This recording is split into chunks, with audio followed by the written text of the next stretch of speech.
নমস্কার, আমি ডাক্তার অনিরুদ্ধ দে, consultant homeopath. আজকে আমার ইউটিউব চ্যানেলে bronchitis, inflammation of the bronchus, যাকে এক কথায় বলা যায় বুকে সর্দি বসা, এটা নিয়ে আলোচনা করব। এখনও যারা আপনারা আমার চ্যানেল সাবস্ক্রাইব করেননি তাদেরকে চ্যানেলটি সাবস্ক্রাইব করার অনুরোধ করছি এবং ভিডিওগুলি শেষ পর্যন্ত দেখার জন্য আবেদন করছি। ব্রঙ্কাইটিস, বুকে সর্দি বসে যাওয়া। গোদা বাংলায় ব্রঙ্কাইটিসকে বলা হয় ইনফ্লামেশন অব দি ব্রঙ্কাস, বুকে সর্দি বসে যাওয়া। এমন দেখা যায় এটা ছোটর ক্ষেত্রেও হয়, মাঝবয়সী এবং বড়দের ক্ষেত্রেও হয়।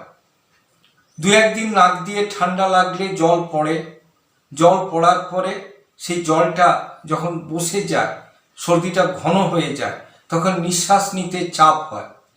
নিঃশ্বাস নিতে চাপ হওয়ার ফলে রোগী নাক দিয়ে নিঃশ্বাস নিতে না পারার জন্য মুখ দিয়ে নিঃশ্বাস নেয় এবং তার ব্রিদিং ডিস্ট্রেস হয়, নিঃশ্বাসের চাপ, ঘুমোতে পারে না, বালিশ নিয়ে বসে থাকে, বারবার রাত্রে উঠে গরম জল ওষুধ খায়, কিন্তু তার কষ্ট যায় না। এটা কি হয়? এক কারণে হতে পারে যাদের ধাত ঠান্ডা লাগা, that means susceptible to cold, অল্পেতেই ঠান্ডা লেগে যায়। তাদের ক্ষেত্রে মোটর সাইকেল চাপলে তাকে গাঢ় করে চাপা, রোদের দিনে মানে দ্যাট মিনস গ্রীষ্মকালে গাড়ির থেকে নেমেই ঠান্ডা জল না খাওয়া বা পাখার তলা বা এসিতে না বসা, ধীর স্থিরভাবে একটু রেস্ট নিয়ে তারপর পাখার তলা বা এসিতে বসা বা ঠান্ডা জল খাওয়া। আবার সেরকম রোদের থেকে এসে তাড়াহুড়ো করে সময় না থাকার জন্য স্নান করতে যাওয়া, স্নান করে খালি গায়ে পাখার তলায় বসে খাওয়া এবং ভিজে চুলে ঘুমিয়ে পড়া, এটাও কিন্তু বুকে সর্দি বসার আরেকটা লক্ষণ। আরও লক্ষণ হচ্ছে কি, যদি দেখা যায় যে শীতকালে হঠাৎ বাইরের থেকে আসা হয়েছে, ঘরে রুম হিটার জ্বলছে বা তার টেম্পারেচার বেশি, রুগী এসেই যদি সেখানে ঢুকে যায়, টেম্পারেচার ফ্লাকচুয়েশনের জন্য তার বুকে সর্দি বসতে পারে। অথবা সে যখন বাইরের থেকে আসছে, আসার পরে জামা কাপড় তাড়াতাড়ি খুলে যদি খালি গায়ে থাকে, তাতেও কিন্তু ঠান্ডা লাগে। এবং বাইরের থেকে এসেই ঠান্ডা জলে শীতকালে হাত ফাত না ধোয়া, যেটুকু ধোয়াধুয়ি বা ফ্রেশ হতে প্রয়োজন সেটা গরম জলে করলেই ভালো হয়, এভাবে চলা।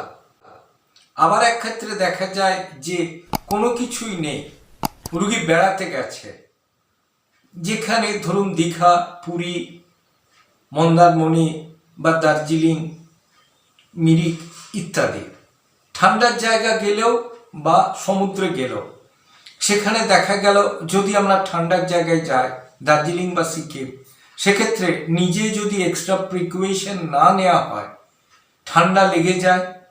ঠান্ডা লেগে যাবার পরে সর্দি বুকে বসে যায়, নিঃশ্বাসে চাপ হয়, স্বাভাবিক নিঃশ্বাস না নেবার ফলে রোগীর কষ্ট হয়। সেরকম সমুদ্র অঞ্চলে গেলে যদি দীঘা বা পুরীতে সমুদ্র স্নান করা হয় ঘন্টার পর ঘন্টা, তারপরে সি বিচ থেকে উঠে হোটেলে আসতে রোদে যদি আসা হয়, সর্দি বসে যেতে পারে। এগুলোও কিন্তু একটা কারণ মুখে সর্দি বসা, দ্যাট মিনস ব্রঙ্কাইটিসের। আরও কারণ থাকতে পারে কি, অ্যালার্জেটিক ব্রঙ্কাইটিস, যেমন যে খাবারে অ্যালার্জি আছে সেই সমস্ত খাবারগুলো এড়িয়ে চলা। অথবা যদি দেখা যায় যে ধুলো ধুঁয়োতে যদি অ্যালার্জি থাকে, সেই জিনিসে এড়িয়ে যা। ঘরে যখন রান্না হচ্ছে, তরকারি সাঁতুলা হচ্ছে, জানলা খুলে দেয়া বা সেই জায়গা থেকে নিজেকে সরিয়ে নেওয়া।